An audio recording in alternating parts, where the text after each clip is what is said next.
এইভাবে নিরামিষ সজনের তরকারি করে খাইয়ে দেখো, খুব ভালো লাগে।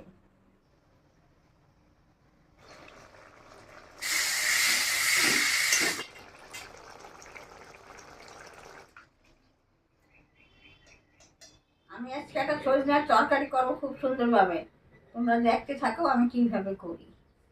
সজনেগুলা আমি এখন ছোট ছোট করে কাইটে নেব।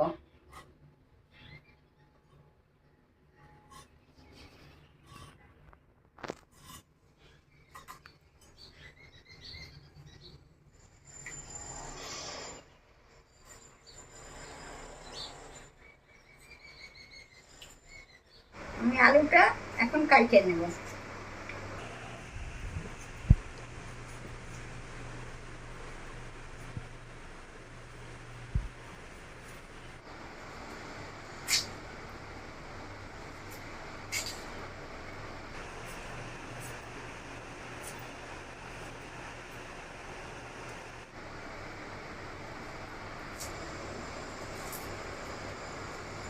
এক চামচ সরষে দিয়ে দিলাম, এক চামচ জিরা দিয়ে দিলাম, কটা গোলমরিচ দিয়ে দিলাম, আদা কাঁচা লঙ্কা দিয়ে দিলাম, জল দিলাম।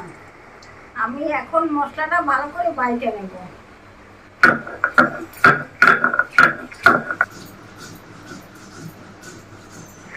মশলাটা বাটা হয়ে গেছে, আমি তুলে নিচ্ছি। সজনে আলুটা আমি ভালো করে ধুয়ে নেব।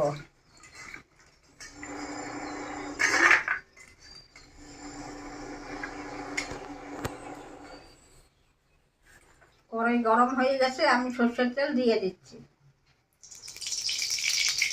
অল্প হলুদ দিয়ে দিচ্ছি, আলু দিয়ে দিচ্ছি।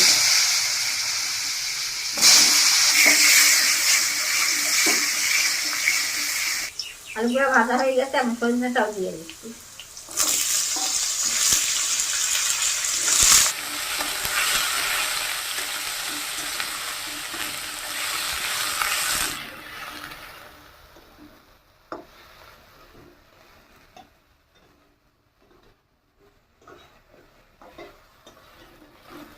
আলু আর সজনেটা ভাজা হয়ে গেছে, আমি এখন নামাই নিচ্ছি।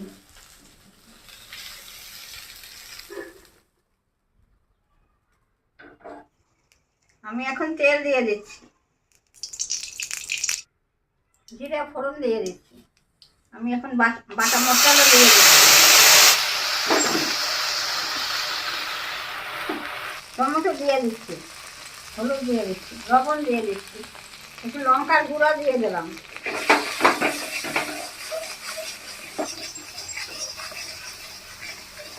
অল্প মটরশুঁটি দিয়ে দিলাম,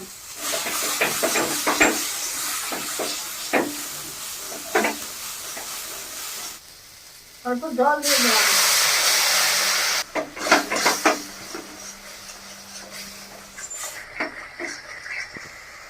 আলু আর সজনেটা দিয়ে দিচ্ছি।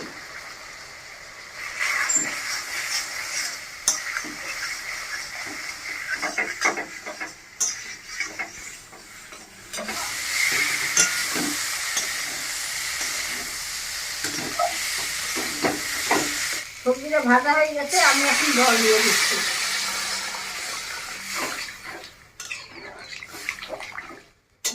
থালা দিয়ে ঢাকা দিয়ে দিচ্ছি।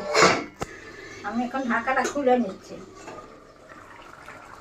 ধনে পাতা দিয়ে দিলাম।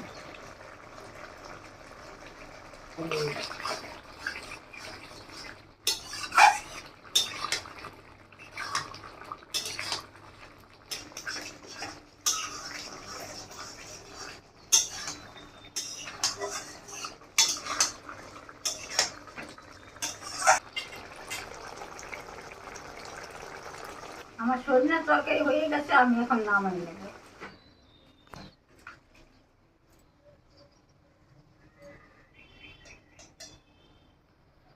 বন্ধুরা, আমার সজনের তরকারি হয়ে গেছে। এইভাবে রান্না করে খাইলে গরমের দিনে খুব স্বাদ হয় খাইতে। তোমরা রান্না করে দেখো।